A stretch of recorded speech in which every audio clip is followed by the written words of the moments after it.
partir de agora nós vamos ver quais são os valores, quais são os desafios, quais são as ideias, do que o Novo acredita. Então, primeira coisa é colocar um cenário. Como é que nós chegamos aqui hoje? A gente já veio conversando. O Estado, em 20 e poucos anos, ele dobrou a carga tributária de 20% para 40%. Quer dizer, todos os problemas que vocês imaginam, a solução é criar mais Estado, aumentar o tamanho do Estado. Tudo demanda movimento passe livre, vamos criar uma bolsa para resolver. Todos os problemas são resolvidos com bolsa. E acontece que chega uma hora que existe um limite, não tem condição a gente continuar resolvendo todos os problemas aumentando o tamanho do Estado. Então hoje você abre o jornal, tem o exemplo Petrobras, o exemplo hoje do Fundo de Garantia, que vai ser usado para aporte no BNDES, uma coisa assim maluca, uma coisa que deixa a gente falando, não é possível. Como é que nós vamos admitir que continuemos nessa toada? Daqui a pouco nós estamos trabalhando 7 meses por ano para bancar o governo. Então, o cenário hoje está desenhado, é bem conhecido de todos. Agora, quais são as causas? Quais são as causas dessa sanha avassaladora do governo de querer sempre estar aumentando o tamanho do Estado? Em todas as esferas, em todas, o Estado intervém na nossa vida. Então, de acordo com o Instituto de Liberdade Econômica, hoje o Brasil é o 114º país em liberdade econômica. Nós temos desde lei da palmada até o absurdo do governo escolher as empresas que vão receber o financiamento do Banco Nacional de Desenvolvimento. Quer dizer, tudo hoje no Brasil, ao invés das empresas se especializarem ou tentarem ter uma inovação ou correr atrás de uma vantagem competitiva, fala mais alto quem tem mais amizade com o rei ou com o governo de plantão. Então, a grande causa desse tamanho do Estado é a interferência do governo em todos os assuntos da nossa vida. Então, se você pensar, o governo é um péssimo gestor. Tudo que ele faz é com o interesse de se manter o governo, loteia o Estado, faz propaganda, gastar propaganda do jeito que o pessoal usou os recursos públicos, por exemplo, Petrobras, Caixa Econômica, os relacionamentos com a mídia, investimento de 10 bilhões de reais ao longo dos últimos 12 anos com mídia, Rede Globo, CBN, o patrocínio dos blogs, agora está saindo a CPI dos blogs, descobriram aí um depósito lá no 247. Então, quer dizer, como nós permitimos, como institucionalmente nós permitimos que o governo usasse os nossos recursos para vender uma mentira para nós, para dizer que o bonito é que o pré-sal vai bancar a educação no Brasil nos próximos 20 anos, quer dizer, uma loucura. Tudo sempre com o objetivo de permanecer no poder. E outra coisa, foco sempre no curto prazo, sempre no curto prazo. Dentro desse cenário do governo, dessa lógica das pessoas, do foco nos caciques dos partidos, dos caciques do governo, e dessas coligações malucas que o governo tem que fazer para poder ter uma ordem, para criar, para ter uma governabilidade, os partidos também funcionam na mesma lógica. Então, o que acontece com os partidos? São baseados em pessoas, não em ideias. Então, é sempre uma visão de curto prazo. Então o partido, pô, sou eu, ou é o fulano, ou é o Sarney, ou é... Então isso vira uma coisa maluca, porque a gente nunca tem uma linha. O que o partido prega? O que nós vamos seguir? E a disputa pelo Estado, ninguém está preocupado em discutir o modelo, o que nós vamos fazer, qual é o nosso planejamento estratégico, o que nós vamos fazer com a cidade de São Paulo, qual é a vantagem competitiva, qual a vantagem competitiva do Brasil, o que nós somos bons, vamos ser um país agrícola, um produtor agrícola mundial, nós vamos viver do turismo, vamos investir no turismo, nós temos as praias mais lindas do mundo, como é que vai ser o nosso modelo? Vamos investir na indústria? Não tem um planejamento de longo prazo, todo mundo quer saber de ganhar a próxima eleição. E isso é, vamos dizer assim, o cenário atual, que é o que nos trouxe nos últimos 30 anos para cá. Ninguém, você não vê, hoje, depois de um ano, depois dessa briga toda, depois que aconteceu com a Petrobras, você vê o pessoal falando de desestatização, em privatização. Mas é uma coisa recente, até então, quer dizer, agora, depois desse exemplo, depois do caso Petrobras, de ter um registro contábil de 6 bilhões de prejuízo, que é o piso, eles acabaram usando esse piso para brigar na justiça, porque os advogados de Nova York vão acabar usando, essa vai ser o ponto de partida das ações e dos processos que vão gerar indenizações e para calcular esses valores, até que o Bendini até que tomou uma decisão razoável, porque ele vai querer jogar os outros 44 bilhões do impairment, ele vai querer jogar como se fosse culpa da queda do preço do petróleo, quer dizer, quando o petróleo saiu de 100 dólares para 40, então eles vão querer, porque hoje a Petrobras vai virar uma discussão jurídica.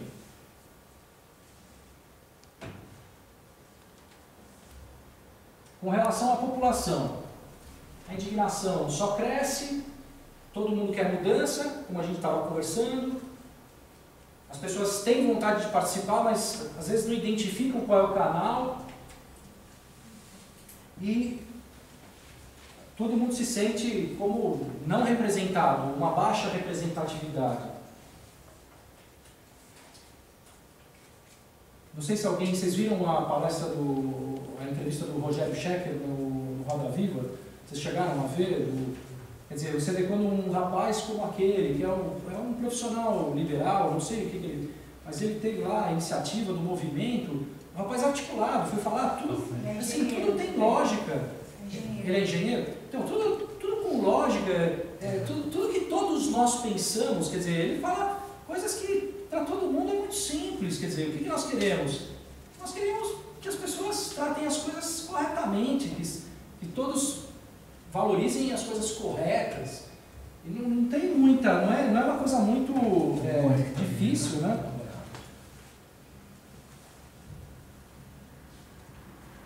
Bom, então, baseado nessas indignações, e é o que hoje eu já falei, mas eu vou repetir, que foi detectada a importância da participação das pessoas na política, um grupo de pessoas teve, como vários grupos já sentaram, ou não jantaram, o que nós podemos fazer? O que nós podemos fazer para melhorar essa situação desse país?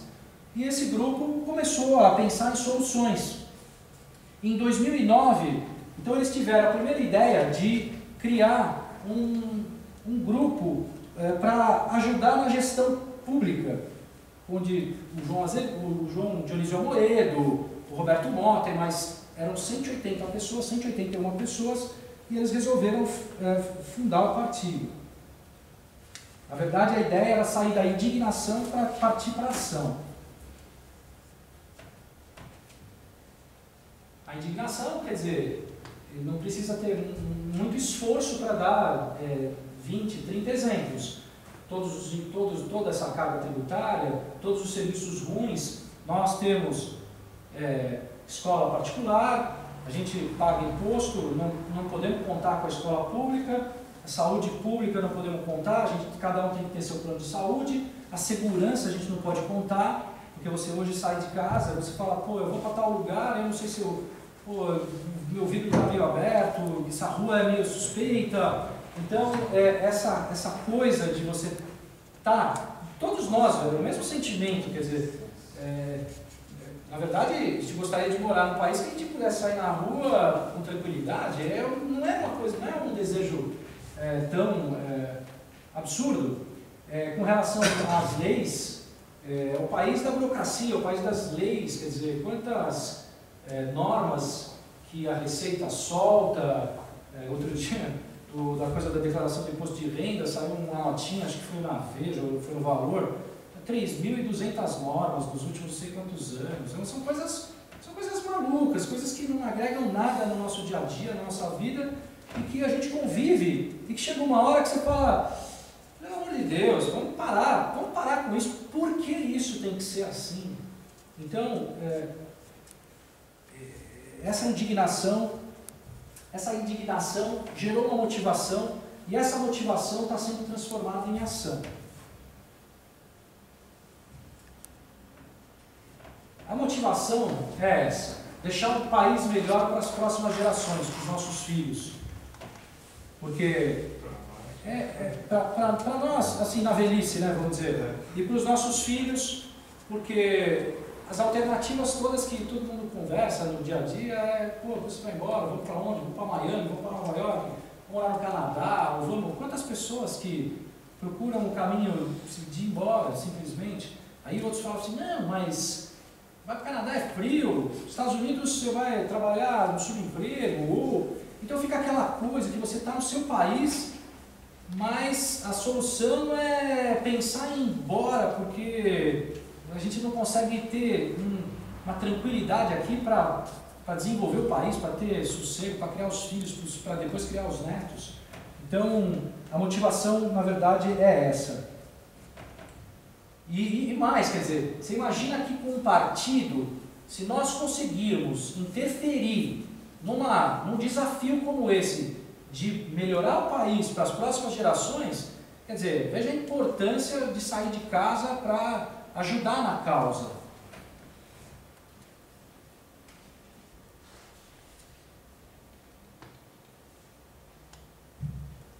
Então, a proposta. Qual é a proposta? Melhorar a gestão pública nas áreas essenciais. Na verdade, porque uma das críticas grandes, por exemplo, o governo é gigante e o governo quer fazer tudo. O governo quer ter 39 ministérios, quer falar de pesca, quer falar de... E, na verdade, não tem um foco, não tem uma prioridade. O que nós acreditamos é que a gestão teria que ser profissional e que as atividades do Estado, elas poderiam se resumir em saúde, educação e segurança. E a manutenção de uma base legal, para que a lei fosse igual para todos e as regras fossem cumpridas.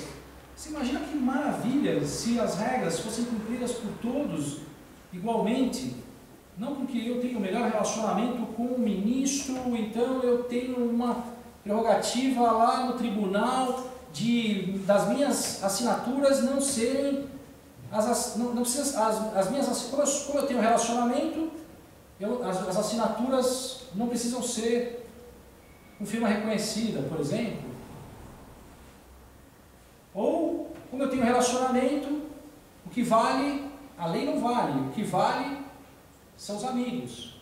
Alguém lembra quem falou essa belíssima frase? Getúlio. Getúlio falou para os amigos tudo, para os inimigos da lei. Então o Lula copiou o Getúlio, porque o Lula agora, recentemente, o importante é a amizade. Quer dizer, isso é uma coisa que desmotiva aqueles que se esforçam. Porque aqueles que se esforçam, se ele acreditar que o esforço dele vale menos do que o relacionamento que ele tem com aquele cara que é o figurão, então, quer dizer... Outra coisa, acabar com essa coisa do Estado interferir diretamente nas nossas vidas, será que cada um não tem muito mais discernimento do que quer fazer com os seus próprios recursos, aquilo que você batalhou a vida inteira? Quer dizer, você vai batalhando, então você é obrigado, por exemplo, a se submeter a uma aplicação no fundo de garantia por tempo e serviço.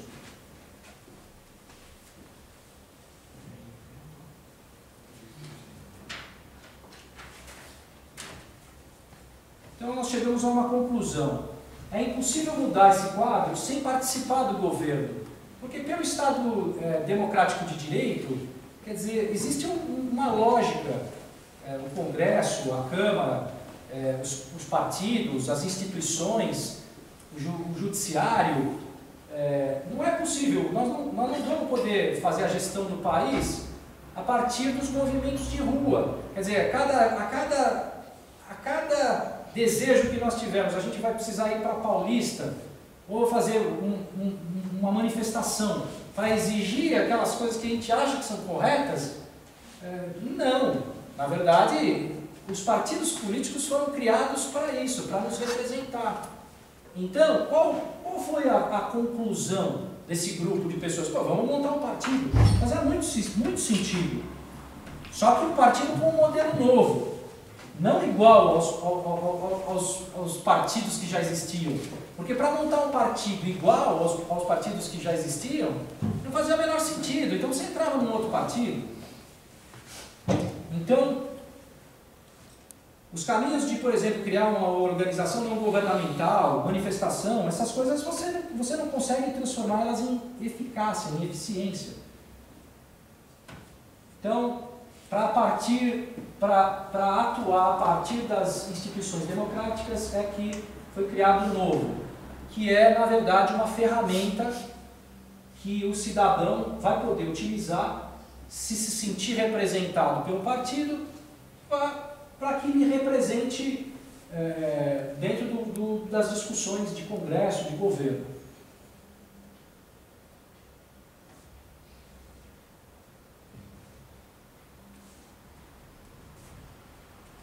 Então, qual é o desafio? Como ser diferente de tudo que está aí? Temos 32 partidos, como é que nós vamos conseguir um partido diferente? Então, acontece que existe uma lógica nisso. A partir, por exemplo, essa pesquisa foi divulgada pelo Datafolha e ela diz o seguinte: se somar PT, PSDB, PMDB, hoje não tem 20% de representação, 71% das pessoas se acha não representada pelos partidos. 71% é uma oportunidade extraordinária. Imagina o seguinte, tem 71% das pessoas que não se sentem representadas. Eu mesmo votei minha vida inteira num determinado partido, mas há muito tempo que eu já não me sinto representado. Então a lógica, porque todo mundo pergunta, por que mais um partido? Porque se você tem, é a mesma coisa do restaurante, tem 30 restaurantes, você não gosta de nenhum. O 31º restaurante, ele faz muito sentido, se ele for bom. Se ele for bom, vai fazer muito sentido. Então a ideia nossa é que ele seja um partido de boas pessoas, com bons valores e que ele siga a linha a que está se propondo.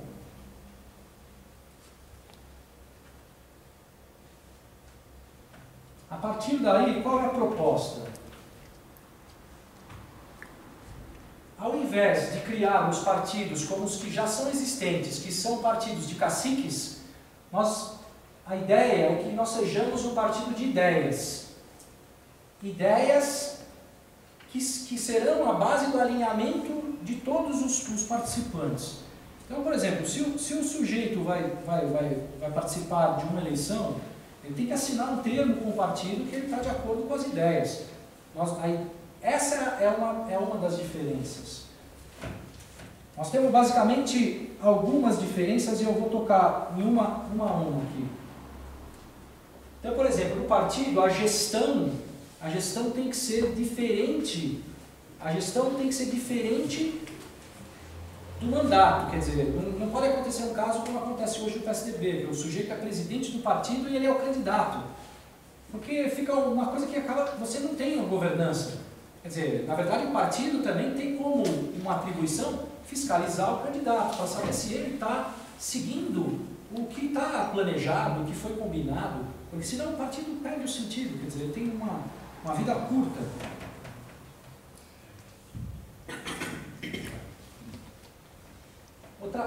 Outra coisa, para que as ideias e os alinhamentos sejam, vamos dizer assim, sólidos, nós vamos ter que ter muita disciplina em estabelecer as prioridades. Então hoje tem muito questionamento, por que ainda não abriu um núcleo? Não, hoje nós temos as prioridades. As prioridades hoje, primeiro é obter o registro, segundo é fazer esse trabalho de divulgação, que é um trabalho, porque hoje nós não temos ainda uma estrutura para sair fazendo propaganda, ou mesmo para pensar em ideias, em detalhes, por exemplo, na cidade de São Caetano, qual vai ser o projeto de mobilidade? Não, peraí, primeiro nós precisamos ter o registro, precisamos fazer o partido ficar conhecido, divulgar a nossa marca, e uma outra prioridade é o treinamento para as pessoas que estão se envolvendo. Então nós temos esses 3 objetivos. E fora, e também tentar receber alguma doação das pessoas que estão participando para poder estruturar o partido financeiramente. Quer dizer, hoje o partido vive das doações das pessoas que participam. Então, você entrar lá no site, lá no Doe, você vai lá, doa para o partido. Agora, é uma coisa ainda embrionária. A gente não tem uma estrutura que permita já sair fazendo muito mais projetos do que esses que estão na pauta. Então, a disciplina de seguir as prioridades, ela é muito importante. E a gente, devagar, está estruturando os núcleos, mas nós estabelecemos algumas cidades prioritárias. Nós não vamos conseguir montar núcleo no Brasil inteiro. Então, a ideia é que tudo seja feito de maneira organizada, assim como nós fazemos nas nossas empresas. Então, a ideia, por exemplo, um dos diferenciais é fazer com que a cultura da empresa também permeie sobre o partido. Que depois, quando a gente conseguir chegar a ter algum membro eleito, algum cargo, uma das ideias é fazer com que a gestão seja profissional e que várias ideias corporativas também sejam aplicadas na política. Esse é o desejo nosso, né? Então, por exemplo, ficha limpa é uma coisa que a pessoa, para entrar no partido, precisa fazer uma declaração. Olha, eu sou ficha limpa, eu não tenho problema nenhum. Agora, o candidato, mais do que ficha limpa, vai ter que prestar conta com um pouco mais de detalhe. Não vai simplesmente chegar e falar, eu sou ficha limpa. Mas o membro, o filiado, o cara fez uma declaração. Nós não vamos imaginar que nós vamos controlar todos os filiados, mas as pessoas que vão ter cargo, elas vão ter esse controle, sim. Outra coisa, por exemplo, nós não vamos fazer, como por exemplo os partidos convencionais, estabelecer um percentual do salário para que seja depositado na conta do partido como doação. Porque no fundo, por exemplo, como o PT faz, ou como esses partidos fazem, porque se o partido pede para cada cargo depositar um dinheiro na conta, no final, isso acaba acarretando um inchaço no governo, porque hoje tem 100 mil cargos comissionados, é muito conveniente, porque se cada um dos cargos tem que depositar um dinheiro no partido, quer dizer, é uma aberração, uma loucura isso. Então nós somos totalmente contra isso, e somos contra o fundo partidário também. Outra ideia, a reeleição. No máximo, 2 reeleições. Acabar com essa coisa do político profissional, o cara fica 50 anos lá. Quer dizer, o cara, ele foi eleito uma vez, foi reeleito, na próxima ele cede espaço para outra pessoa do partido. Para que haja um turnover, para que haja uma inovação, para que novas pessoas apareçam, para que novas lideranças apareçam. Então ele foi candidato, foi eleito. Uma reeleição já, 2 mandatos é excelente, não precisa mais do que isso. Mas parece que estão falando aí um mandato só, né? Podia qualquer coisa só. Porque eu acho que a ideia é no legislativo também, né? Não ter o deputado que vai se reelegendo 4, 5 vezes. Porque no legislativo, por exemplo, também o sujeito vai lá, se reage uma vez, depois vai, e fica a vida inteira. A ideia nossa é mesmo no legislativo, ele é reeleito uma vez, parabéns. Tudo bem, mas depois ele muda, ele faz uma rotatividade, ele vai para um outro cargo. Parece que eu li qualquer coisa no Partido Novo, seria só uma eleição. Uma Eleito uma vez só. No executivo, Não, o legislativo. O legislativo? Talvez seja um entendimento. O meu entendimento... Eu acho também que 2 eleições está ótimo. O meu entendimento é o seguinte, o cara foi eleito uma vez, ok, é uma reeleição. Então ele tem o segundo mandato. Depois dali, ou ele vai para outro cargo, ou ele vai contribuir para o partido. A ideia é que não fiquem... A ideia é a seguinte, é que a pessoa não fica a vida inteira lá, né? O cara foi eleito uma vez, aí ele fica a vida inteira. Então, a ideia dos diferenciais é que nós criamos uma marca, que as pessoas se identifiquem com essa marca. As ideias são muito simples, mas elas, cada uma das palavras, cada uma das ideias, ela tem que ser muito bem analisada, porque tem toda uma lógica por trás, e isso vai fazer muita diferença, vai fazer muita diferença do que tem hoje, do que nós temos hoje. Acabar com essa coisa de salvador da pátria. Ninguém aguenta mais isso. Isso é uma coisa que não faz o menor sentido. Mesmo dentro das empresas hoje, você tem a preparação de sucessão, você tem os cargos, não podem ser simplesmente políticos.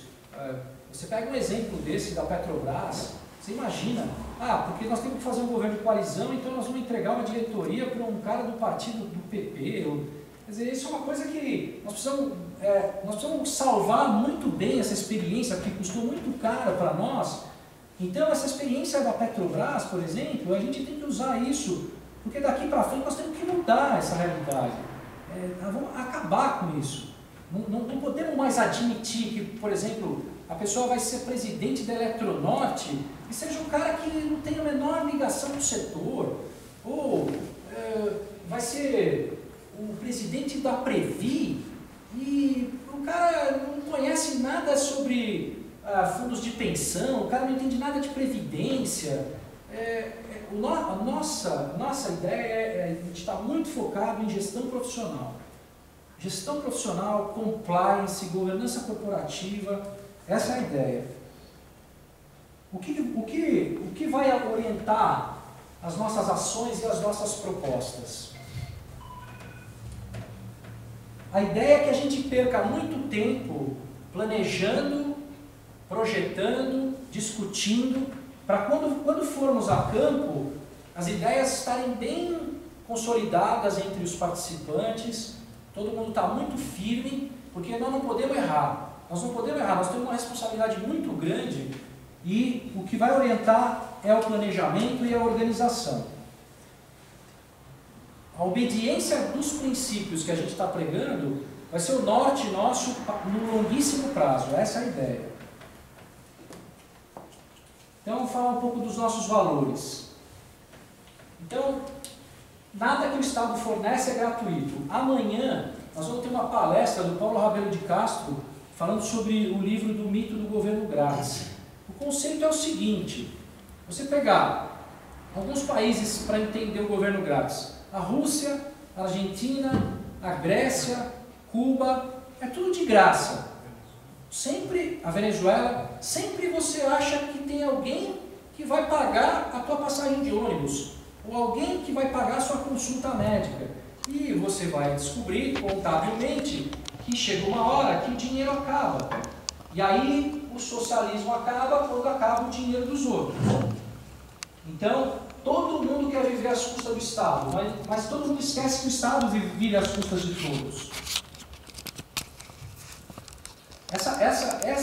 Essa palestra amanhã do Paulo Rabelo de Castro, quem puder ir lá no FEComércio, vai ser muito interessante. O livro é muito bom, o livro é excepcional. Ele é muito bom, o Paulo Rabelo. Então, quem puder participar. Segundo valor, que é fundamental, o indivíduo é o único criador de riqueza. O Estado não produz absolutamente nada. Aliás, muito pelo contrário. Se você pensar que Brasília é um lugar onde praticamente não serve para nada, para criar leis que atrapalham a nossa vida, burocracias que empatam o nosso tempo e programas sociais que acabam funcionando como propaganda para que eles fiquem no governo perpetuamente, quer dizer. Então, isso é um dos grandes diferenciais do Partido Novo é a valorização do indivíduo e o reconhecimento do indivíduo como o único criador de riqueza. Não existe dinheiro público, existe apenas o dinheiro do pagador de impostos. Margaret Thatcher, a história dela e tudo é uma das nossas inspirações. Outra coisa, livre mercado. O melhor programa econômico do governo é não atrapalhar aqueles que produzem, investem, poupam, empregam, trabalham e consomem. A iniciativa privada é o seguinte, toda vez que a iniciativa privada busca o lucro, existe uma competição, ela vai te oferecer o melhor produto possível. É uma lógica muito simples. Então, essa coisa do governo querer resolver o preço da gasolina sempre acaba mal. Sempre acaba mal. Toda vez que o governo interfere no livre mercado, acaba em besteira. Então, você tem alguns exemplos muito básicos. Setor elétrico, o ano passado, retrasado, destruíram o setor elétrico. O controle da inflação através do controle do preço do combustível. Isso é uma lição econômica das mais caras. Mas já tinha gente escrevendo disso, isso só vai dar besteira. Isso vai dar besteira. Não, mas o governo acha que o Estado tem que controlar, assim como na Venezuela. Então, na Venezuela, a lógica qual que é? Por exemplo, começa a faltar um determinado produto, quer dizer o seguinte, que aquele empresário, ele é ruim, ele está segurando o produto para aumentar a margem dele. Então, o que o governo faz? O governo vai lá e prende o empresário e toma a empresa dele. E aí ele acha que ele resolve a situação. Dia seguinte, o pessoal vai no supermercado para comprar o produto, já não existe mais produto. Porque o desincentivo à iniciativa privada é o que desabastece a prateleira. Se o empresário não tem incentivo para produzir, se ele não tem a liberdade de buscar uma competição para ter um lucro, então você nunca vai ter preço barato de nada. Quer dizer, o que leva o preço a ser competitivo é justamente o livre mercado, é a concorrência. Então esse preceito do livre mercado, esse valor, ele é muito caro para nós. No caso do celular, quando existia a Telebrás e falava, não, mas imagina, privatizou o celular, hoje todo mundo tem 2 celulares, então ninguém tem problema mais de falar. Antigamente tinha que fazer declaração de imposto de renda, tinha que colocar o telefone fixo. No caso, um exemplo livre mercado, que por exemplo o governo entendeu bem a lição, é o Bolsa Família. O Bolsa Família, parece que não, mas é um bom exemplo de livre mercado, porque ele entrega um voucher para o cidadão e ele vai lá usar da maneira que ele acha mais adequada. Então, por exemplo, nesse caso específico, o governo não quis construir supermercado, ele não quis fazer a fazenda para ter produção de alimento, para depois abastecer a prateleira do supermercado. Então, no caso específico da Bolsa Família, até que é razoável. Se você for comparar o custo anual, não é isso que... O problema não é o Bolsa Família. Então, essa é uma coisa que a gente tem que deixar muito clara para a população, porque o Bolsa Família não é o que está pegando. Liberdade com responsabilidade. Então, por exemplo, voto facultativo. Voto facultativo, quer dizer, a pessoa tem que saber que ela vai votar, tem responsabilidade pelo voto dela. Fundo de garantia. Se eu tenho meu fundo de garantia, eu tenho que ter a liberdade de aplicar no banco que eu escolher, e não o governo aplicar o meu dinheiro. Então, a sociedade que coloca a igualdade à frente da liberdade irá terminar sem igualdade e liberdade. Então, só para andar, qual é o nosso objetivo? O objetivo, no final das contas, nosso é ter um país admirável. Na verdade, é uma missão, é uma visão que a gente tem e que todo mundo pode contribuir. Quer dizer, o que custa para nós buscar um sonho desse, de ter um país admirável? Quando você vai viajar e você vai para algum lugar que você admira, fala, nossa, aqui tudo funciona. Pô, eu peguei meu carro, eu cheguei lá para devolver o aluguel do carro, encostei, a menina pegou, anotou. Não, tá tudo certo. Não, tá tudo certo. Como que está tudo certo? Não é possível que esteja tudo certo. Não é possível que funcione uma coisa tão simples assim. Não é possível. Aí você fica admirado. Você fala assim, poxa, mas caramba. Aí você chega no aeroporto, aí rapidamente você já desembarcou, já está no baggage claim, daqui a pouco chega a sua mala, você vê 5, 10 esteiras, e aí você fala, não é possível. Aí você pega a sua mala, você cai numa esteira, você cai no táxi, aí você fala, não. Ou você cai num shuttle para ir pegar seu carro alugado. Então, assim, por que nós não podemos ter um país que possa ser admirado? Nós temos tudo, as maiores belezas naturais, as praias mais bonitas. Agora, nós precisamos trabalhar para isso. Então, assim, essa visão não é fácil, o objetivo é sonhar alto mesmo, porque, na verdade, ao contrário desses governos que a gente vem observando nos últimos anos, nós queremos nos espelhar nos países que são os países desenvolvidos. Na Alemanha, nos Estados Unidos, na Suíça, na Nova Zelândia. Nós não queremos, nós não temos nenhum problema em ajudar um povo que seja a Venezuela, muito pelo contrário, mas espelhar o nosso comportamento em países que são piores do que nós, não faz o menor sentido do ponto de vista da vida, da prática, do dia a dia. Cada um sozinho, se você falar, pô, hoje eu não sei o que eu vou fazer, mas observa, você vai acabar copiando alguém que você admira, ou que você, que pode facilitar a sua vida, falar, poxa, então esse é um objetivo muito claro nosso. Agora, sozinho, ou só os membros do partido, isso não é possível. Nós precisamos das pessoas. Nós não vamos em frente se nós não tivermos a participação de todos. E o Novo acredita que a gente pode liderar esse processo. Como a gente acredita que isso possa dar certo? Através da energia de cada um em separado. Cada um tem que acreditar que ele pode fazer a diferença. Isso é uma experiência, por exemplo, que eu estou tendo no Novo. Então, por exemplo, eu nunca tive participação política alguma. Das reuniões que nós participamos, o que acontece? Você, quando dá uma contribuição, você percebe que a tua contribuição ela é muito bem recebida pelo grupo, porque cada um tem uma formação e cada um dentro da sua área acaba contribuindo, e é importante a participação. Porque as pessoas elas falam assim, não, mas não vai ser tão importante, eu não posso fazer diferença. Não, a gente pode fazer diferença. Não pode como deve também. Tanto através das nossas falas, mas também através das nossas ações. Né? Então, só para entender o que nós buscamos. Então, nós damos prioridade à liberdade ao invés da igualdade. Na verdade, por exemplo, se você pensar que existe mais desigualdade no Japão do que no Afeganistão, nós preferimos que haja maior desigualdade, mas que não haja miséria. Ninguém morre de desigualdade, ninguém morre de fome de desigualdade. As pessoas morrem de miséria.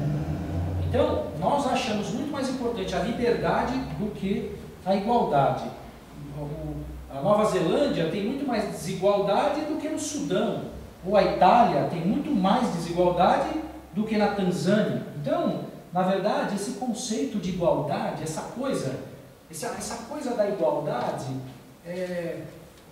na verdade, isso veio depois de 1989, da queda do Muro de Berlim, em que o comunismo e o socialismo, o pessoal tinha, vamos dizer assim, um discurso, não, vamos acabar com a miséria. E o capitalismo foi acabando com a miséria. Os países capitalistas, a miséria foi acabando, então eles mudaram o discurso. Então precisam acabar com a desigualdade. Imagina, a desigualdade é boa, é excelente que nós sejamos diferentes, porque dessa maneira eu talvez possa contribuir com você em alguma coisa. Eu posso conhecer alguma coisa que você não conhece e vice-versa. Então a desigualdade, na verdade, é uma vantagem, a gente ser diferente. Né? Outra coisa, nós incentivamos o sucesso, a gente quer que as pessoas sejam bem-sucedidas. Então eu quero que o pessoal que trabalha comigo ganhe muito dinheiro, que eles sejam bem-sucedidos, para amanhã depois eles galgarem outros cargos, virarem diretores. Na verdade, a gente abomina o discurso da vitimização, do coitadismo. Até um ano atrás, o pessoal não tinha entendido essa coisa do discurso da vitimização, do coitadismo. Mas agora já é senso comum. Nós precisamos acabar com isso. Acabar. nós precisamos mostrar os casos de sucesso. A molecada que pegou, entrou em Stanford, estudava em escola pública e aí se estudou, se esforçou e foi fazer uma universidade fora. A ideia é essa, é dar bastante valor para o sucesso.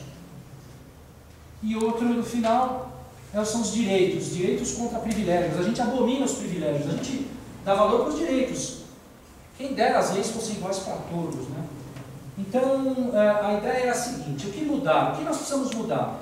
Na verdade, hoje o sistema, os incentivos são inadequados. Nós temos, assim, tudo incentiva a ineficiência. Então, por exemplo, na esfera pública, a primeira coisa que está errada, você não pode mandar um funcionário embora. Se o funcionário fizer uma bobagem, você não pode mandar embora, quer dizer, é o fim do mundo. Imagina você numa empresa, o funcionário, você está amarrado com o funcionário para o resto da vida. Tem casos absurdos, por exemplo, sem citar nomes, mas profissionais que trabalhavam, por exemplo, na prefeitura. Então eu chegava lá e falava assim, analisou um projeto, aí na sequência está analisando outro projeto, aí o pessoal chegava e falava assim, não, peraí, você não vai analisar 2 projetos hoje, porque se você criar um benchmarking de fazer 2 projetos por dia, você está prejudicando todo mundo, porque todo mundo vai ter que, a partir de hoje, analisar 2 projetos, quer dizer, é o fim do mundo isso daí, é o fim do mundo. Então, e outra coisa, quer dizer, na verdade na esfera pública você tem muito pouco incentivo para quem faz as coisas boas. Quais são os incentivos para as pessoas que fazem as coisas boas? Que é diferente da iniciativa privada, né? Outra coisa, o pessoal confunde o governo com o partido, quer dizer, hoje, por exemplo, um artigo da Miriam Leitão, não sei se foi no Valor ou se foi no Estado, falando sobre o grande erro que foi usar a Petrobras como partido, braço do partido. Eles usaram a empresa como se fosse partido. Chegou lá e falou assim, não, se confundiu. Ah não, a Petrobras produz petróleo para o PT. Então assim, eu vou lá, põe uma diretoria, vou contratar, vou fazer estádio, vou fazer uma refinaria lá na minha terra. É conveniente, pô, imagina, eu vou virar rei, quer dizer, gerando tanto emprego.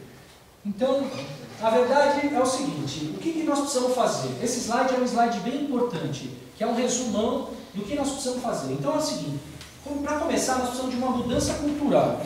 Então, só as pessoas que podem fazer a diferença. O governo não vai fazer isso por nós, as empresas não vão fazer isso por nós, são as pessoas que têm que trabalhar por uma mudança cultural. Os indivíduos, eles têm que ter essas iniciativas e pensar por si próprio. Não tem como a gente acabar com o partido na escola se nós não pressionarmos, se nós não olharmos o material didático dos nossos filhos e saber o que os professores estão ensinando na escola. Então esse é um assunto importante. E nós temos que trabalhar para isso aí, para acabar com essa cultura que privilegia os amigos e todo mundo está acima da lei. A lei é diferente para todo mundo. Nós temos que acabar com isso. Isso só é uma mudança cultural e é uma mudança de longo prazo. Outra coisa, nós precisamos, segundo passo, diminuir a atuação do Estado. O Estado não tem que ser correio, o Estado não tem que produzir energia elétrica, o Estado não tem que prospectar poço de petróleo, o Estado não tem que financiar a moradia, o Estado não tem que fazer financiamento de empresa. O mercado de capitais existe para isso, e os bancos privados também. Então, se nós tivermos algum planejamento estratégico e a gente precisar de um banco nacional de desenvolvimento, que seja feito com critério técnico, mas o Brasil não precisa disso, o país não precisa disso. Na verdade, a iniciativa privada pode suprir essa demanda. Então, redução da atuação do Estado, isso é emergencial. Precisamos acabar, ninguém aguenta mais carregar essa mochila pesada nas costas, que é o Estado. Ninguém aguenta mais isso aí. Diminuir carga tributária. 100 mil cargos comissionados. Os Estados Unidos tem 8 mil cargos, que é um absurdo, absurdo. Os Estados Unidos 8 mil, aqui 100 mil. 25 mil no governo federal, isso é o fim do mundo. Isso é inadmissível, a gente precisa acabar com isso. Como? Pressionando. Quais são as áreas que a gente entende que o governo deveria concentrar os esforços? Saúde, educação e segurança. E educação primária. Nem essa coisa de USP. A USP é o seguinte, o sujeito chegou na USP, ele tem condições de andar com as próprias pernas. Ela não precisa do Estado para bancar um estudante da USP. Não precisa. Agora, o ensino fundamental, umas escolas de qualidade, eu acho que isso é o que a gente precisa fazer. Não privilegiar recurso em universidade, mas sim na escola básica, no colégio, nos cursos técnicos. E isso é o que a gente entende como sendo concentração dos esforços nas áreas essenciais. Desculpa, não sei se pode. É engraçado ver os colegas da esquerda discutindo a maioridade penal, falando que tem que investir, na verdade, na educação, mas são vários universitários que estão fazendo o terceiro, quarto curso na USP, tendo tudo de graça, e não sobra dinheiro para justamente ter o ensino básico. Né, Se vocês pegarem, por exemplo, os alinhamentos das ideologias, você vai ver que os discursos, eles mais ou menos, eles são... Você nem precisa ler o artigo inteiro para você saber como é que o cara pensa. É inacreditável. A turma que defende os privilégios é a que vive dos privilégios. Então, assim, somos nós que trabalhamos e pagamos e arcamos com todos esses custos e todos esses serviços que o Estado provê, e são aqueles que se beneficiam, que acham que o dinheiro vem do ar, que cai na cabeça de todo mundo. No final, é o seguinte, se nós conseguirmos passar por essas etapas, nós vamos poder dedicar o nosso tempo para estudar, para ir no cinema, para cuidar da nossa família, para viajar. O foco vai ser na felicidade das pessoas, não na sobrevivência. Hoje está todo mundo focado no dia de amanhã, na sobrevivência. É o emprego, se vai sair uma notícia no jornal, se vai fechar a empresa, se a fábrica vai mandar 5.000 pessoas embora ou não, se é férias prolongadas, já é o terror. Então, na verdade, nós precisamos restabelecer a confiança. Como nós restabelecemos a confiança? Mudança cultural, redução do tamanho do Estado, concentração nas áreas essenciais, saúde, segurança e educação. E aí nós vamos procurar o que é a nossa felicidade de cada um. É isso que a gente acredita. Quais são os próximos passos? Primeiro, o caminho é longo e nós não vamos buscar atalho nenhum. Até hoje nós estamos fazendo tudo bonitinho, tudo certinho. Nós temos que dar o exemplo. As pessoas que querem mudar o Brasil têm que dar o exemplo. Nós não vamos pegar atalho nenhum. Cada etapa nós vamos planejá-la com afinco, com energia, com organização. A ansiedade não pode atrapalhar o nosso projeto. Nós não vamos deixar a ansiedade atrapalhar. As pessoas que estão no comando têm consciência de que não dá para sair fazendo tudo de uma vez. Quem quer fazer tudo, quem quer ter 39 ministérios, não administra absolutamente nada. Não existe isso. Na verdade, nós vamos organizar, nós vamos tocar, vamos tentar transformar em realidade o partido. A primeira coisa. Depois, vamos focar nesses valores, gestão profissional, treinamento das pessoas, recursos humanos, para que as pessoas sejam recrutadas, pessoas de qualidade, pessoas profissionais. A gente acredite que vão poder fazer diferença numa determinada cidade, ou numa Câmara de Vereadores, ou num governo estadual, ou numa Câmara de Deputados, enfim. Então, nós não podemos pegar atalhos. Então, sem atalhos, quais são as prioridades? Primeiro, divulgar e explicar os valores e objetivos, que é mais ou menos o que a gente está fazendo hoje, é o que a gente está fazendo na internet, é o Face do Novo, são os e-mails, quem já se cadastrou lá no Fale Conosco, todo mundo já está cadastrado lá? Então, a ideia é ficar próximo, eletronicamente, online, rede social, mas na hora certa, todo mundo vai ser chamado para se filiar, para começar a contribuir, tanto do ponto de vista de fazer uma doação e tal, mas também para participar, pessoalmente, fisicamente. Quer dizer, na verdade, todo mundo pode sentar com a família, explicar quais são os valores, quais são os objetivos do partido. A gente conta muito com a divulgação e passar esses valores para as pessoas. Segundo, nós estamos captando recursos e trabalhando na estruturação do partido. Quer dizer, somos hoje poucas pessoas. Na verdade, nós temos ansiedade de crescer e tudo mais, mas nós temos que fazer isso estruturadamente. Na sequência, a atração dos filiados, assim que o partido for para registro, e a definição dos candidatos e propostas. E participar com sucesso das eleições. e, se possível, promover as mudanças. Agora, isso só vai ser possível com as pessoas, se as pessoas participarem. Então, nós contamos com envolvimento, engajamento e participação de todos. O novo é só uma ferramenta. Na verdade, se a gente não utilizar, não vai fazer o menor sentido. Então, voltando, como participar?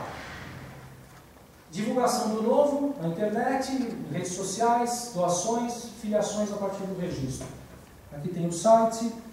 Nós temos 770 pessoas que estão lá com a gente no Facebook. 770 mil pessoas, o que não é pouco, né? Então, espero que eu tenha cumprido a meta aí de falar no tempo correto. Tranquilo, tranquilo. Acaba aqui, perde o controle, mas eu espero todo mundo votando no 30 na próxima eleição de 2016.